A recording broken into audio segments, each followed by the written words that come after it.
Yeah, well, in the case of Eleanor Roosevelt, I was looking around for some characters to illustrate a specific theme in those chapters, which my main character, remember, is this from the story, the war between Carthage and Rome. So I wanted someone to illustrate the imposter disaster. Remember that Rudyard Kipling quote that it started with. And there's a Roman character named Scipio that did that. You know, when Hannibal basically almost exterminated the Romans and killed this guy's family, there was nothing left. And yet he sort of said, well, I feel free now. There's nothing left to lose. Let me try something new. And then I was like, and this is what I do throughout the book. Well, how can we now translate that into other contexts in life to make it easier for us to get lessons from it? Well, let's take someone more modern and a woman and a very different life context. And that led me to Eleanor Roosevelt, whom I admire a great deal. And her life, you know, we very quickly, a lot of your listeners and readers know Eleanor Roosevelt as the First Lady, FDR's wife, and then after FDR's death, for many decades, this United Nations, I would say, ambassador of goodwill, one of the most famous figures of the last century, and you know, a feminist and civil rights activist, and all these things, and we generally we admire her. Well, where did that successful and satisfying life start? Well, ironically, it started in a disaster. And so this is how I got to her and how she's relevant in the book. And what was the disaster? Well, for the first part of her life, her youth and into sort of her 30s, she was pretty much quite unhappy.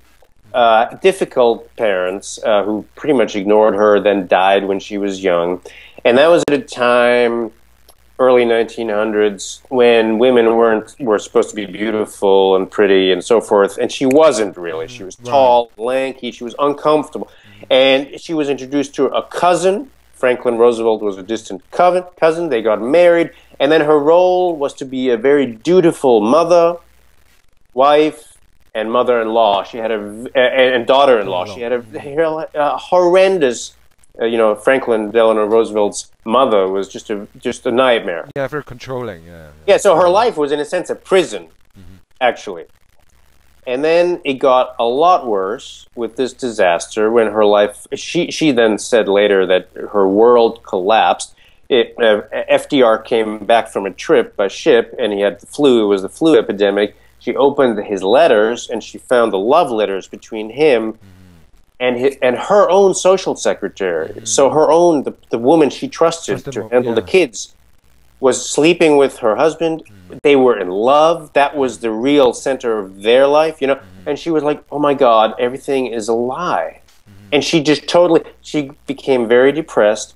She became so depressed, I remember one detail that stuck with me is that her gums loosened. Her teeth became loose, you know. And she vomited, and she became, I think, bulimic, basically. And she was incredibly depressed. And in the book, with the other characters as well, I examine what happens when people go through a disaster like that, because they descend step, it goes worse and worse, but somehow some people eventually get to the point where they accept that, and they just make peace with that, and this is really where it gets interesting. For the Romans, for Scipio, for Eleanor Roosevelt, then they sort of go, okay, what do I do now? Yeah. Well, suddenly they're free. Like Steve Jobs is the other one in that chapter, when he got fired from Apple and is also at that age. But age has a little bit something to do with it. You have to be young enough to be able to start again, right? And then she said, okay, let's do this differently from now on. Who am I? What do I want to do? What do I want to do with my life? And she didn't get divorced from FDR, as you know. She stayed married to him.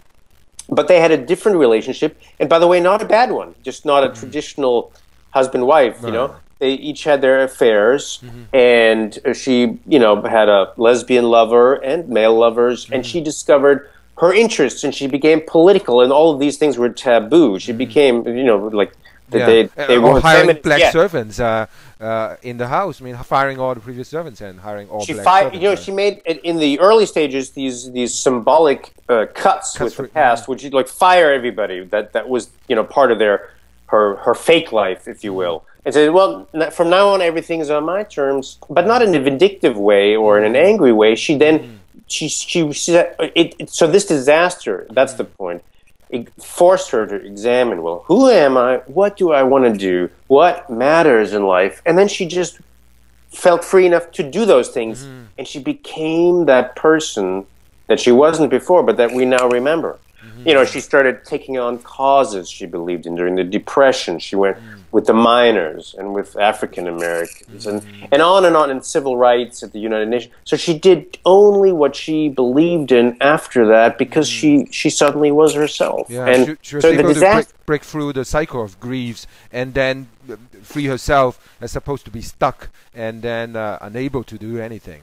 That's correct. And I think she and other characters in my book actually persuaded me that she would not have probably become that great person without that disaster. And so that's the irony of it. We sometimes need these disasters to become who we're meant to be.